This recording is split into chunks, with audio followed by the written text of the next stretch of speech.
All right. This is Rockin' with Shaman, and today we are going to be interviewing the legendary Lonely Ones. Congratulations on your new single, Big Trouble. Thanks. It was Thank a you. lot of fun to record, and happy that it's finally out. Yeah, it's a really cool song. I really like it very much.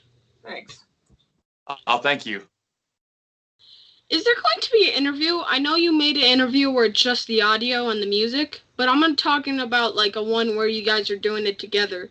Like when you're like showing when you're just yeah. like showing you doing stuff.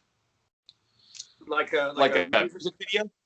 Yeah, that's what I'm talking about. Yeah. Here soon. As soon as we can, get it all lined up. We were talking earlier, Jimmy, before you came on about the coronavirus pandemic and what kind of obstacles that was causing. Well, this is one of them. Definitely it's make a it tougher.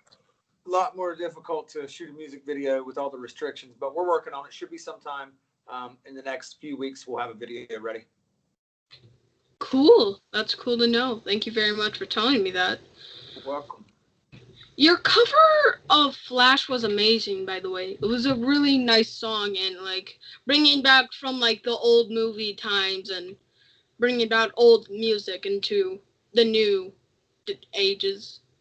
That was Jimmy's idea. He gets credit for that. Yeah, you really take credit for that. Thank you. It was really fun to kind of combine, like you said, something from way back and try to put it to a modern audience.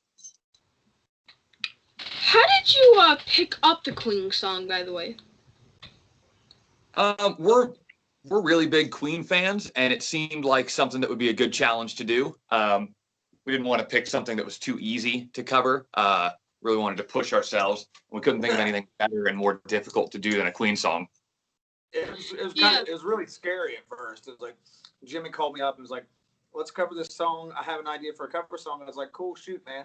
And he was like, "Let's do Flash Gordon by Queen." I was like, "Are you crazy? That's like the greatest band in the world and the hardest song in the world to cover." So it took him a long time to talk me into it. And once he finally did talk me into it, then he had his fear moment. Oh my gosh, we're actually going to do this. I may have made a mistake, but it was a lot of fun to do. For it now. Once we started getting into the vocals of it, we realized we could actually pull this off. So it was a risky move, but it was worth the risk. Yeah, we need like risky like movements now because that was a really cool song by Queen. That's like by Queen, the legendary Queen. Yeah.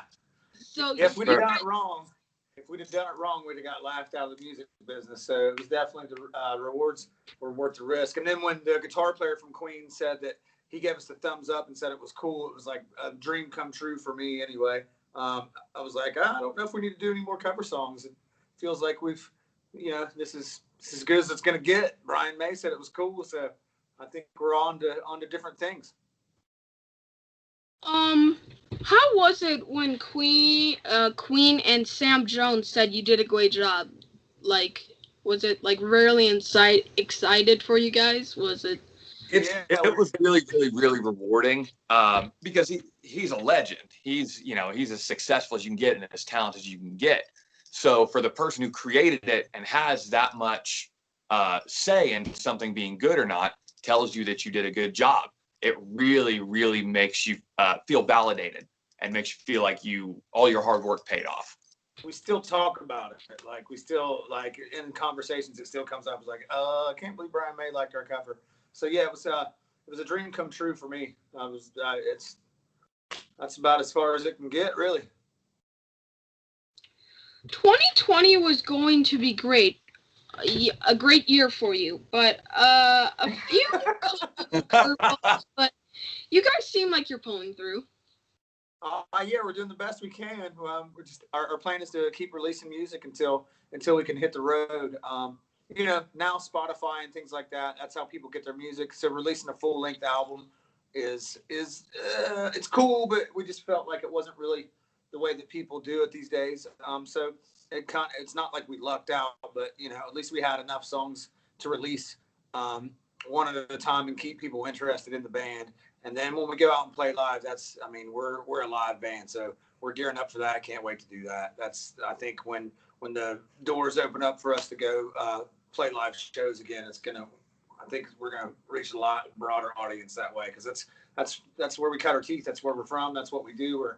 We're a touring band, so we can't wait to get back to it. Yeah, it must have been really scary making a big risk during this sort of time. So we really need to be thanking you for getting out music during this sort of time. Thanks. Thank you. How did you adapt as a musician during the pandemic? How do we adapt? I would say we were writing a lot more. We got that record done and thought, we'll put it out. We'll go touring like you do in a normal year, in a normal record cycle. So the way we adapted, we're just like, well, we have nothing else to do, so let's just keep writing. And there's been some really good stuff come out of it so far. We're still in the stages of it not being recorded quite yet, but we're heading back into the studio here real soon. So we're just going to have we're going to be way prepared as far as having material to release. We're going to have we're going to be ahead of the game, which is nice, because you're usually never ahead of the game. You're always usually playing catch up. So this way we'll have a nice little cushion of time to, and a lot of music to get out. So the only way we could have adapted, there weren't many choices really. Yeah, probably when the pandemic is over, you guys are probably going to be legends like Queens. You're probably going to reach that rank. I hope I you're appreciate right. you saying that. I feel like that. I feel like you're right. I feel like we're going to be legends. You played a couple shows so far during the pandemic. What was it like? What was it like? We played one show, and it was cool. It was nice to be on stage again. It was everybody social distance. Everybody acted responsible. As far as I know, there wasn't a huge coronavirus outbreak after our show, so I feel pretty good about that. That was kind of a scary risk. That are we doing the right thing? Is this a good idea? Are we going to get people sick? But everybody used their brains and wore their masks and acted like they had some sense. So I feel like we got out of that one unscathed, and it just felt like, and it was for a good cause too. It was for wounded vets, which is something we'll always support. But yeah, it was good. It was cool to be back on stage. We just felt like, maybe we should wait until things are open back up before we do it again, just because there is a huge risk, and we don't want to be, the cause of anybody getting sick or anything like that. So I don't know. What do you think, Jimmy? Yeah, I pretty much agree. We did the one show, and it was in a very specific situation. It was outdoors, real limited capacity, masks enforced and all that. And just the future of the shows that we know and are familiar with, club shows, indoor theater shows and whatnot. We actually had to cancel some of our upcoming shows. We didn't feel like it was us, and some of the governments of the states didn't feel like the time was right yet to do something higher risk like that. So we decided to push those back until times are a little bit safer.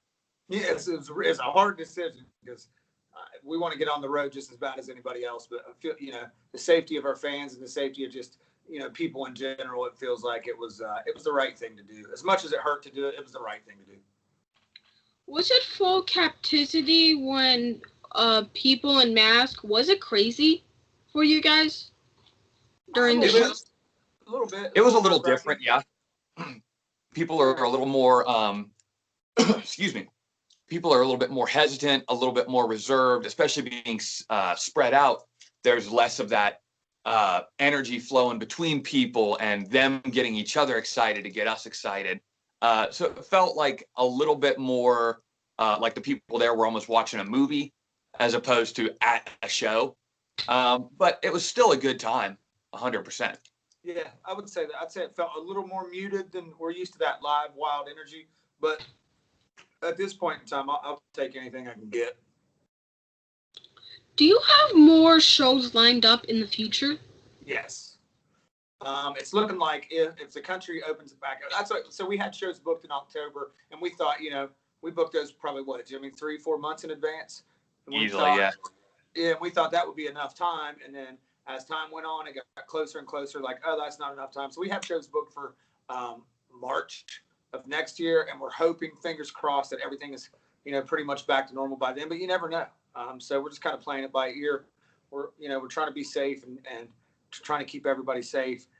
So I don't know. You never know. Hopefully by March next year, the music industry and live show industry is wide open again. And if it is, it's going to be an explosion. People are going to come running out of the house like, like it's going to be insane. It's going to be something amazing to watch. And we're going to be ready for it. We're going to be so prepared.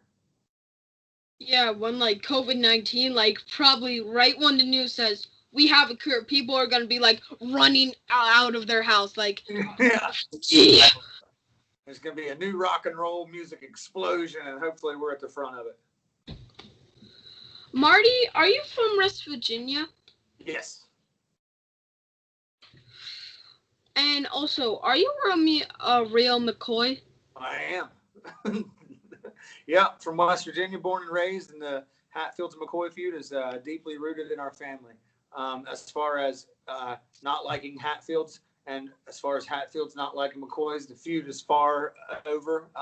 Everybody's cool with everyone. It's a neat little piece of history, though, and it gets me to do a lot of interviews that I normally wouldn't get to do because of my family history. So, yeah, it's pretty cool. Yeah, I'm learning about the Hatfields and the McCoys in school right now. Nice. Do the Hatfields come to your shows and start trouble? No. They, I do have all the time. Hatfields do come to the shows there and like, it's kind of a joke now. But no, the feud's far over, and we've got a lot of fans that are Hatfields, and so yeah, it's, like I said, it's kind of a joke now, and everybody laughs and talks about it. But we're all good. We're not fighting each other anymore. Yeah, imagine if we were still fighting, like, I'm gonna get you, you're a McCoy. That's how it would go for sure. I think so. Yeah, that's pretty accurate. Do you think it's fair that people are taking away the history of our country, like taking down statues, changing school names, things like that? Dang, we just got real deep. He's asking the hard hitter question. In some, yeah. I mean, in some, it's like, I think as a nation, there's certain things that we're definitely past.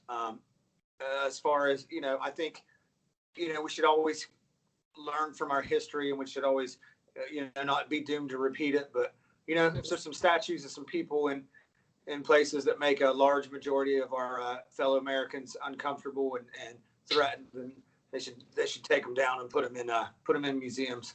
I mean, I understand both sides of it. I just feel like as a nation, I feel like 10 years from now, we're going to feel like, well, that was a big, silly argument. Just take the statues down, put them in museums and let people, if they want to go see them there.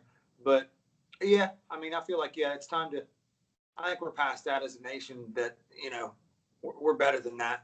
Some of these statues and some of these things are they're pretty oppressive and send off a pretty crappy message to fellow Americans. I think that we can remember people and keep history without bronze plating it in 10-foot tall statues. That's kind of more glorifying somebody as opposed to remembering who they are. Yeah, because good point. Good. Yeah, because like those are like were our presidents and important people in our country, and I'm really surprised that they're doing this. They should have just gone back to peaceful back then, like in the 60s, but now they're just going at it. They're really going at it. It's a strange time. It is absolutely a strange time. I'm a peaceful person, so I think we should, more discussions, and we've lost nuance. It's either one side or the other, and I don't think it should really be that way. I think that, both sides bring some good things to the table and some bad things to the table, and I don't identify with one or the other as strong enough to be horrible to somebody, so I agree with you. It's strange times that we're living in, but I think we're going to get through it, and people are going to smarten up, and peace and love it's going to make a comeback. You were in a really famous band with your brother. What does he think of the Lonely Ones? He likes it. he told me it breaks his heart a little bit that he's not in the band, because he really loved being in Vogelflex and loved everything about it. And when he made the decision, it was really hard. But he said one of the funniest things to me when I played him the new music, he was like I saw his face, he kind of teared up, and I was like, "What's wrong?" And he's like, "This would be a lot easier to accept if you guys aren't very good." He said it's really good, so it's hard to accept that you guys, He said my brother's band is awesome, and kind of got emotional. So that led me to believe that he liked it.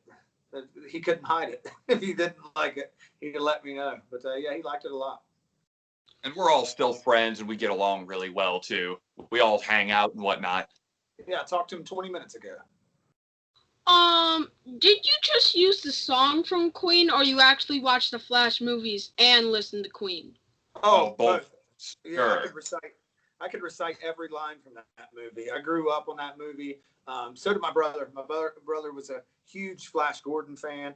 I love that movie. I watch it probably. We had it on the bus when we were in the old band, and we would watch it probably once every couple weeks. So we'd watch Flash, and like I said, I can recite every line from that movie and the stuff in the song that came from the movie. We went ahead and did it ourselves, like did the voiceovers and things like that, just because it was so much fun and because we knew every word to everybody. I was like, I'll do that part. Jimmy's like, I want to be the newscaster. I was like, I want to be, this guy. I want to do that. So yeah, we're huge fans of the movie. And then, like I said, Queen, just one of the greatest bands that ever walked the planet. So a fan of both of them, very much so. So were you friends back in your childhood? Jimmy is much. Go ahead. What is it? No, we grew up on different sides of the country. I'm not from West Virginia. I grew up in Washington State. So, excuse me. We met, I think, in 2012, Marty. Yeah. I met Jimmy when he came to Columbus, Ohio. He drove 3 days straight from Washington to Columbus, Ohio. I met him the day he got here. Didn't know him, anything like that. He had drove here to Columbus and took this big risk to be in a band that he wanted to be in that already had a bass player. And I remember meeting him. I was like, that's the guy you want in your band. That's the crazy dude that'll live in his car to be in a band that already has a bass player. So I thought he was a super cool dude the first time I met him. I've since changed my mind. But my brother and I, I've known my brother my whole life, and I've played music with Tommy, the drummer, since I was 11 years old. So yeah, I guess the answer is kind of half and half. A couple of us have known each other since we were kids, and I've known Jimmy since he was a kid. So, what made you listen? Like, did Queens inspire you to become like rock stars? Absolutely. Definitely. Yeah, that's one of the reasons why we're so vocal heavy. We got Jake, our guitar player, is an amazing guitar player. But if he couldn't sing, he wouldn't be able to be in the band. And that's because of bands like Queen and Pink Floyd and stuff like that. For sure, Queen was a huge influence, and their vocals was something that we strived. I'll never be as great a singer as Freddie Mercury, but with Jimmy and Jake on my side, we can hit any range that we hit between the three of us. So yeah, definitely Queen's a huge influence. When did you first listen to Queens, though? So I'm what? How much older than you, Jimmy? Me? Yeah. 12 years, maybe? 10 years? Yeah, something like that. So the first time I heard Queen, I think, was during the Flash Gordon movie.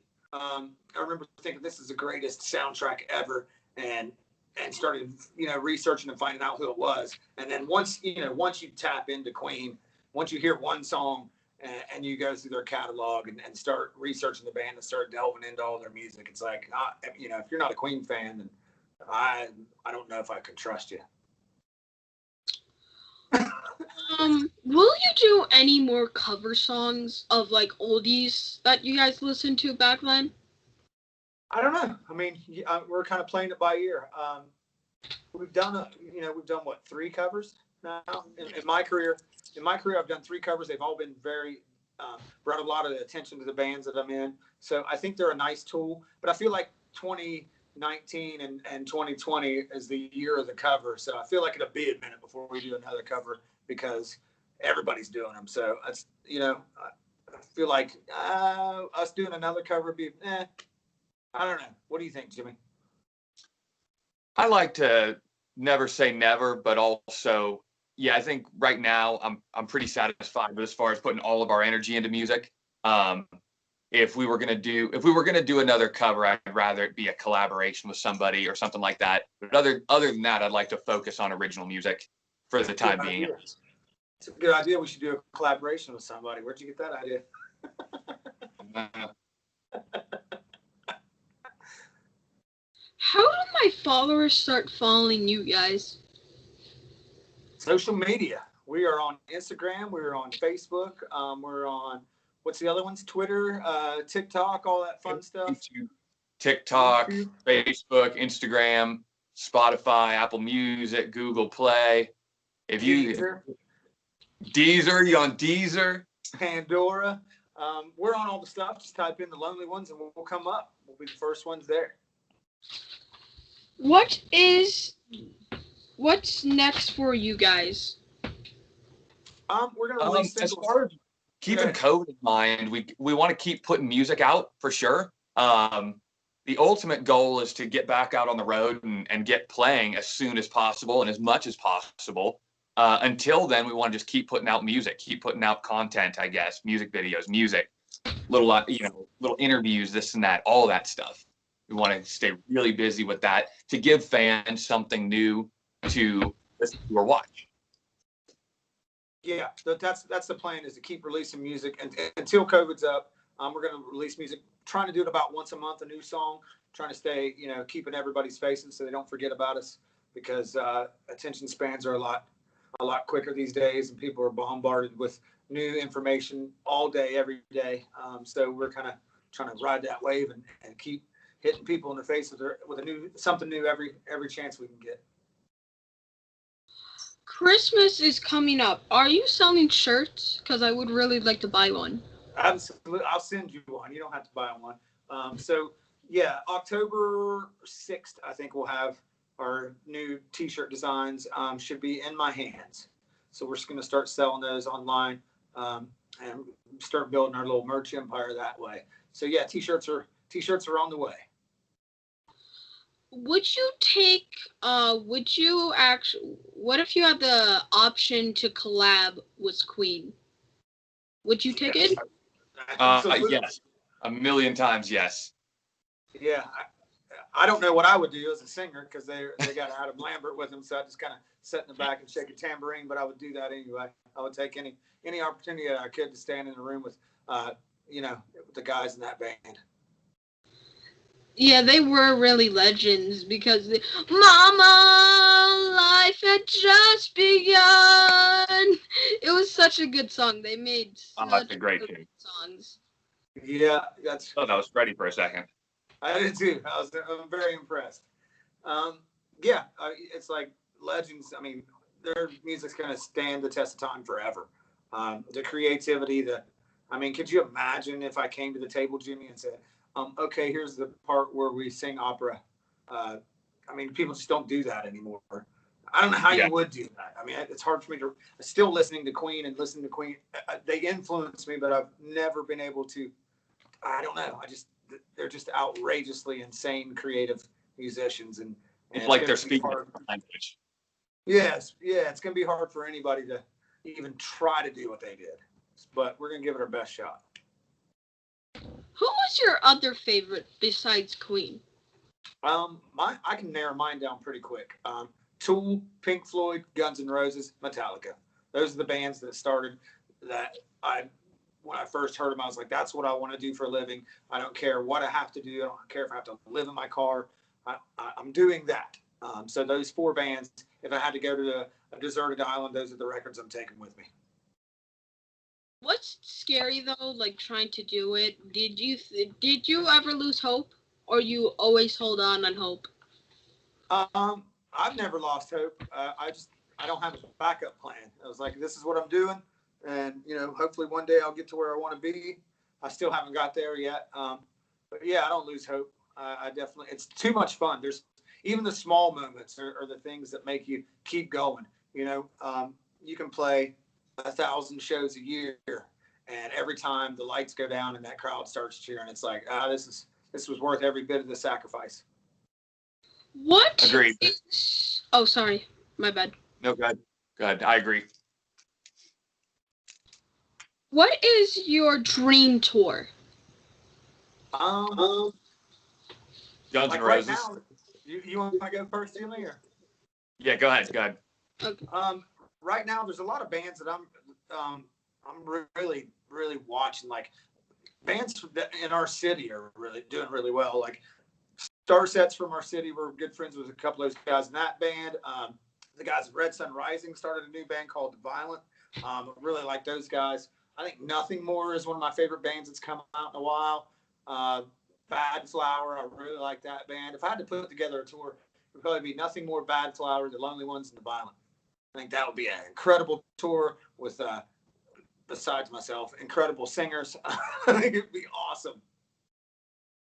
Yeah, it would be really cool to do your dreams. That's everybody's like accomplished. They always want to do something with their favorite person. Absolutely. Jimmy, what would be your dream tour? Guns N' Roses, because I love Guns N' Roses, and they're probably drawing about 100,000 people a night. It's a good choice. I think I would go on that tour first. If we had the choice between my dream tour and your dream tour, I'd be like, yeah, let's do Jimmy's dream tour first. See how that goes. What's the best place to get your new song? Spotify, Apple Music, anywhere that you get music, it is available, and you can get it from the Lonely Ones. Good to know, because I actually might be like getting it because I want to listen to it all the time. All right. That's awesome. Yeah. Please do. Put us on your playlist. All right, guys. Thank you for being on my show. Hopefully next time we talk, we will be backstage at your concert. Absolutely. Yeah. I like that. We got you covered. All right. Peace out, guys. Thanks for having us, man. Have a good day. If you guys need anything, call me or stuff like that. Same here. I will. Hey. Same to you. Say goodbye, Lakey. Say goodbye, Mr. Craig. Goodbye. Bye.